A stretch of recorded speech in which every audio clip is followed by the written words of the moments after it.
Oh, we're concerned about the staff. Staff seem very worried about the new changes. They're even talking about leaving. So we certainly don't want to lose any of our paramedics, ambulance officers.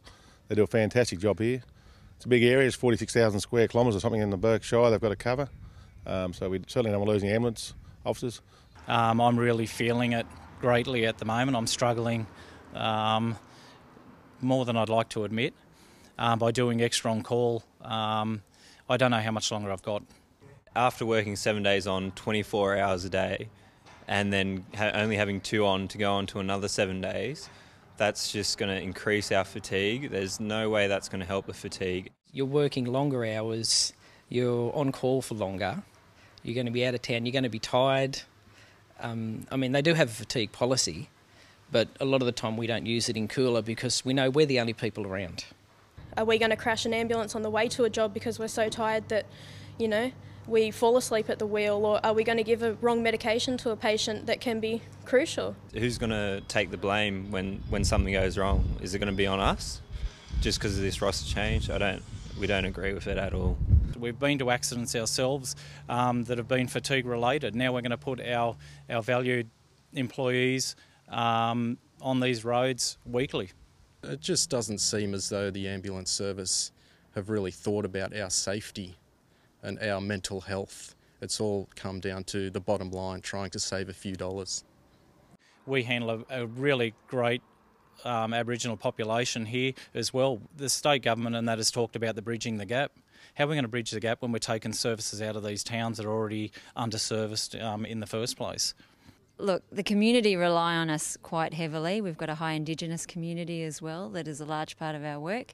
The new roster will see gaps in that service where there may be single officer responses.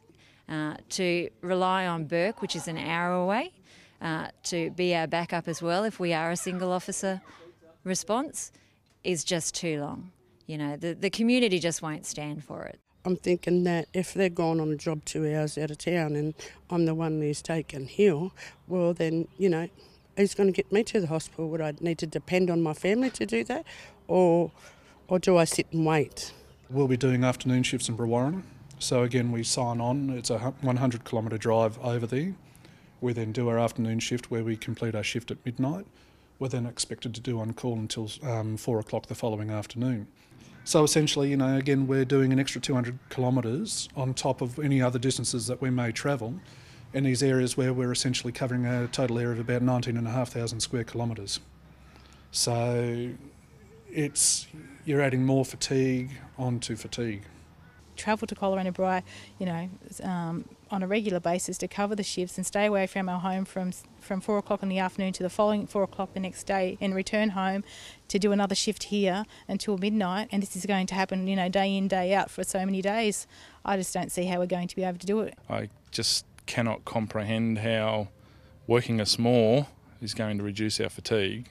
If you need to, take sick leave, you'll take that, then that'll leave the other officer here by themselves, and because everyone's working more, they're not going to have people to fill the overtime shifts. So people are going to be here by themselves, and then when they get a job, they're going to have to wait for police backup if it's a dangerous situation.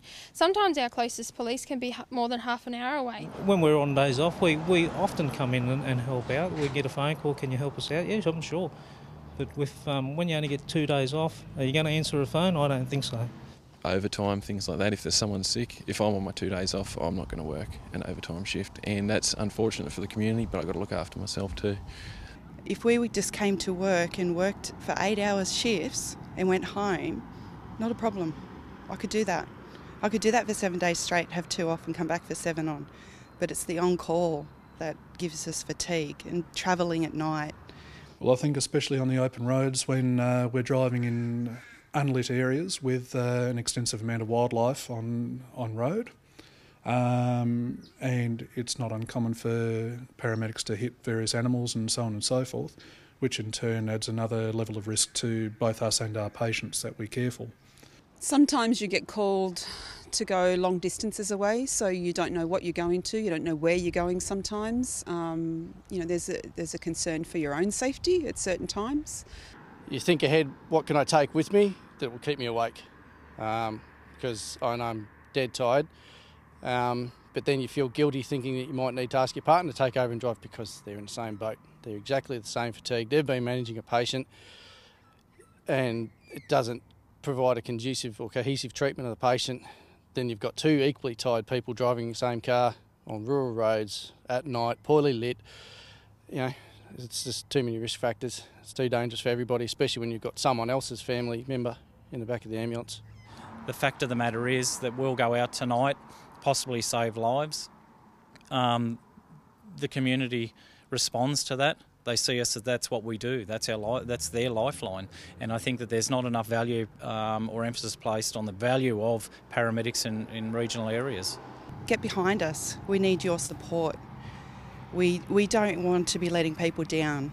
And I think that if we feel like we're letting people down, our morale will just go to the floor, and we don't want that. We want to be fresh and available to respond and treat patients the way they need to be treated.